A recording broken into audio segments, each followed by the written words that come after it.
Hi friends, welcome to ITI gold technical channel में आपका स्वागत है। Daily current affairs, vacancies information, ITI से रिलेटेड वीडियो पाने के लिए हमारे चैनल को सब्सक्राइब कीजिए और सब्सक्राइब करने के बाद बेल आइकन को ऑन कीजिए ताकि मैं जो भी नया वीडियो बनाऊँ सबसे पहले आपके पास पहुंचे, आप उसे देखिए। यदि आपको सेशन अच्छा लगता है या सेशन से कुछ जानकारी मिलती है तो इसे लाइक कीजिए और दोस्तों में शेयर कीजिए। शेयर जरूर कीजिएगा दोस्तों। चलिए देखते हैं हम आज का क्या है सेशन।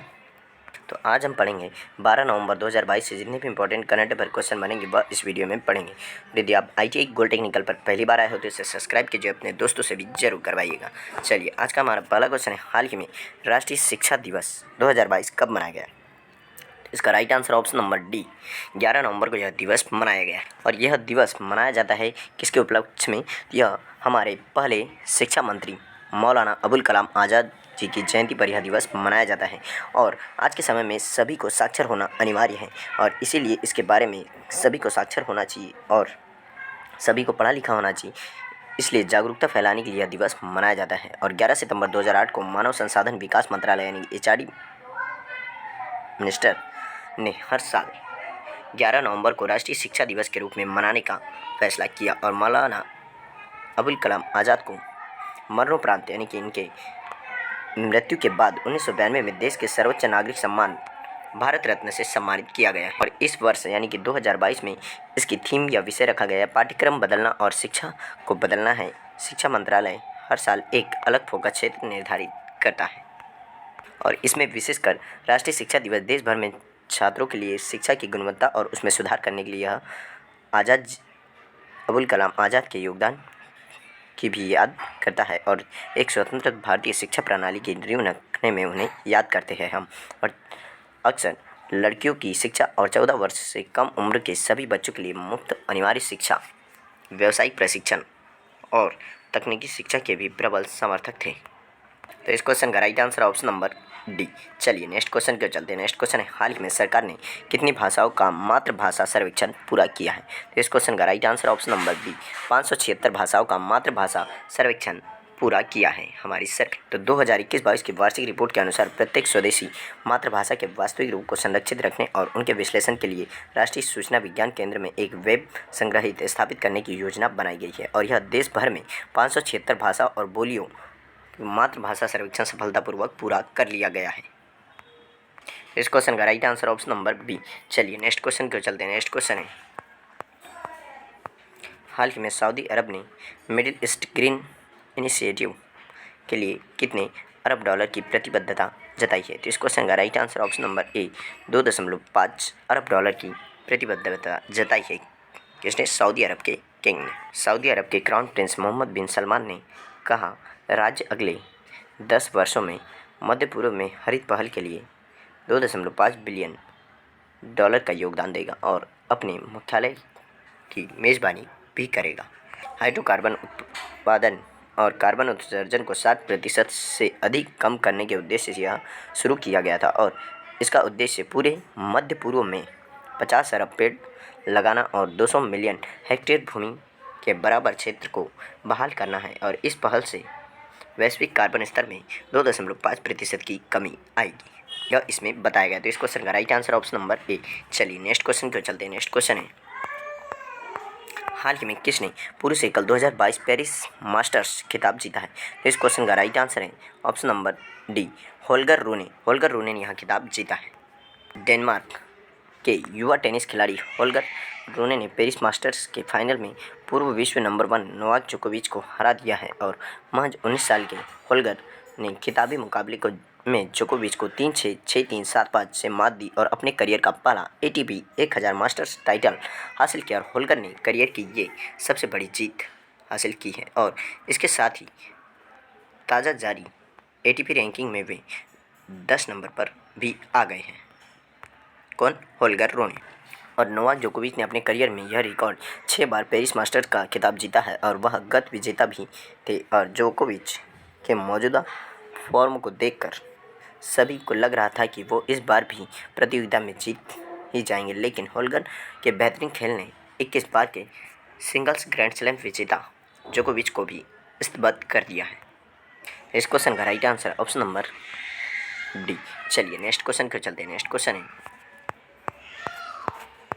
हाल ही में अखिल भारतीय रबड़ उद्योग संघ के नए अध्यक्ष कौन चुने गए? तो इस क्वेश्चन का right answer option number B, Ramesh Kejriwal ji को चुना गया है। केजरीवाल देश में रबर उद्योगों के लिए शीर्ष निकाय के रोड मैप को आगे बढ़ाने में अहम भूमिका निभाएंगे। इस पद पर चुने जाने से पहले केजरीवाल AIRIA की प्रबंध समिति के सदस्य थे और पहले पूर्व क्षेत्र के अध्यक्ष के रूप में कार्य कर चुके हैं। रमेश केजरीवाल को डॉक्टर सावरधनानिया की जगह लेंगे और एसोसिएशन के पिछले 2 पूर्ववर्ती अध्यक्षों द्वारा बनाए गए रोड मैप को आगे बढ़ाने की महत्वपूर्ण भूमिका निभाएंगे। कौन? रमेश केजरीवाल जी। जान लेते हैं हम अखिल भारतीय रबड़ उद्योग संघ के बारे में। तो उद्योग के हितों की रक्षा और बढ़ावा देने के उद्देश्य से रबड़ उद्योग और व्यापार की सेवा करने वाले, लाभ कमाने वाले निकाय के लिए नहीं है। पिछले 77 वर्षों से उद्योगों की सेवा कर रही इन 77 वर्षों में ऐसे कई अध्यक्ष थे जिन्होंने प्रयास किए और ईमानदारी से इस संघ की सेवा की है। इस क्वेश्चन का right answer option number B. चलिए नेक्स्ट क्वेश्चन की ओर चलते हैं। नेक्स्ट क्वेश्चन है, हाल ही में किसने दक्षिण भारत की पहली वंदे भारत एक्सप्रेस ट्रेन को हरी झंडी दिखाई है? तो इस क्वेश्चन का राइट आंसर ऑप्शन नंबर ए, प्रधानमंत्री नरेंद्र मोदी जी ने अभी दक्षिण भारत में पहली वंदे भारत ट्रेन को हरी झंडी दिखाई है। प्रधानमंत्री नरेंद्र मोदी जी ने बेंगलुरु के क्रांतिवीर संगोली रायन्ना रेलवे स्टेशन से दक्षिण भारत की पहली वंदे भारत एक्सप्रेस ट्रेन को हरी झंडी दिखाई है और यह ट्रेन बेंगलुरु के रास्ते मैसूर चेन्नई के बीच चलेगी। और प्रधानमंत्री जी ने भारत गौरव काशी दर्शन ट्रेन को भी हरी झंडी दिखाई, जो रेलवे की भारत गौरव ट्रेन नीति के तहत कर्नाटक के मुजराई विभाग द्वारा चलाई गई है। और यह ट्रेन वाराणसी, अयोध्या और प्रयागराज जैसे कई तीर्थ स्थल पर भी जाएगी। इस क्वेश्चन का राइट आंसर ऑप्शन नंबर ए। चलिए नेक्स्ट क्वेश्चन क्यों चलते हैं। नेक्स्ट क्वेश्चन है, हाल ही में कुलदीप नैयर पत्रकारिता सम्मान किसे मिलने जा रहा है? तो इस क्वेश्चन का right answer option number C, A और बी दोनों, यानी कि अजीत अंजुम और आरफा खानम को यह पुरस्कार मिलने जा रहा है। यही है अजीत अंजुम और आरफा खानम जिनको यह पुरस्कार दिया जाएगा। गांधी शांति प्रतिष्ठान की ओर से 2021 और 22 के कुलदीप नैयर पत्रकारिता सम्मान की घोषणा कर दी गई है और साल 2021 का यह सम्मान वरिष्ठ पत्रकार व यूट्यूबर अजीत अंजुम को दिया जाएगा। तो वहीं साल 2022 के लिए आरफा खानम शेरवानी के नाम की घोषणा की गई है और दोनों के नामों की घोषणा दिल्ली प्रेस क्लब स्थित एक समारोह में की गई।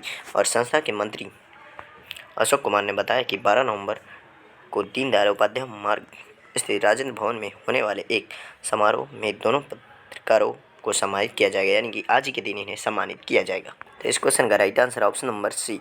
चलिए नेक्स्ट क्वेश्चन क्यों चलते हैं। नेक्स्ट क्वेश्चन है, हाल ही में 18वां अंतर्राष्ट्रीय टेलीमेडिसिन सम्मेलन कहाँ होगा? तो इस क्वेश्चन का राइट आंसर है ऑप्शन नंबर डी, भारत के कोच्चि में। कहाँ पर? भारत में केरल राज्य के कोच्चि में यहाँ 18वां अंतर्राष्ट्रीय टेलीमेडिसिन सम्मेलन होने जा रहा है। केरल के कोच्चि शहर में 10 से 12 नवंबर तक 18वां अंतर्राष्ट्रीय टेलीमेडिसिन सम्मेलन आयोजित किया जाएगा और यह सम्मेलन टेलीमेडिसिन सोसाइटी ऑफ इंडिया द्वारा TSI की केरल प्रकोष्ठ सहयोग से आयोजित किया जा रहा है। और सम्मेलन के आयोजकों ने कहा है कि 3 दिवसीय इस कार्यक्रम में भारत और दुनिया भर के 200 से अधिक वैज्ञानिकों और अकादमी विद्वानों के हिस्सा लेने की उम्मीद है। और यह सम्मेलन कोच्चि के अमृता हॉस्पिटल में आयोजित होगा। कहाँ पर? कोच्चि के अमृता अस्पताल। और इस सम्मेलन में भारतीय अंतरिक्ष अनुसंधान संस्थान संगठन इसरो के अध्यक्ष एस सोमनाथ मुख्य अतिथि होंगे और इसमें नवीनतम तकनीकों टेलीमेडिसिन सुविधाओं में सुधार कैसे किया जाए इस पर भी विचार विमर्श किया जाएगा। इस क्वेश्चन का right answer option number D. चलिए नेक्स्ट क्वेश्चन क्यों चलते हैं। नेक्स्ट क्वेश्चन है, हाल ही में किसको अंतर्राष्ट्रीय कन्नड़ रत्न पुरस्कार 2022 मिला है? इस क्वेश्चन का राइट आंसर है option number B, YKC Wadiyar को यह पुरस्कार मिला है। पूर्व शाही परिवार के सदस्य यदुवीर कृष्ण राजा चामराजा वाडियार को अंतर्राष्ट्रीय कन्नड़ रत्न पुरस्कार के लिए चुना गया है और यह कन्नड़ राज्योत्सव को चिन्हित करने के लिए दुबई कन्नडिगास द्वारा प्रतिवर्ष प्रस्तुत किया जाता है। और YKC वाडियार को 19 नवंबर को विश्व कन्नड़ हब्बा के दौरान दुबई संयुक्त अरब अमीरात के शेख रशीद ऑडिटोरियम में कन्नाडिगारू दुबई संघ के सहयोग से 67वें कन्नड़ राज्योत्सव के उत्सव के रूप में पुरस्कार प्रदान किया जाएगा। और इसके अलावा विभिन्न क्षेत्रों में उपलब्ध हासिल करने वाले व्यक्तियों को भी विश्व मान्य पुरस्कार प्रदान किया जाएगा। इस क्वेश्चन का राइट आंसर है ऑप्शन नंबर बी। चलिए नेक्स्ट क्वेश्चन को चलते हैं। नेक्स्ट क्वेश्चन है, हाल ही में विनिंग द इनर बैटल नामक पुस्तक किसने लिखी है? इस क्वेश्चन का right answer option number A Shane Watson. Shane Watson ने यह पुस्तक लिखी है।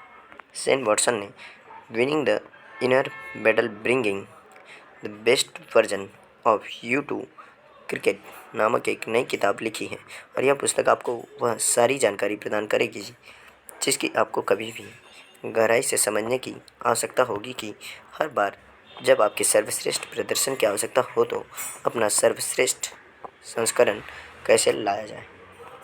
शेन वॉटसन ऑस्ट्रेलियाई क्रिकेट के बेहतरीन ऑलराउंडरों में से एक है और जिन्होंने 298 बार अपने देश का प्रतिनिधित्व किया है। कितनी बार? 298 बार, लगभग 300 बार। शेन वॉटसन की नई किताब विनिंग द इनर बैटल, जो 2015 में सेवानिवृत्ति पर विचार करने के बाद अपने करियर को पुनर्जीवित करने के अपने स्वयं के अनुभवों के माध्यम से खेल के मानसिक पक्ष की पड़ताल करती है।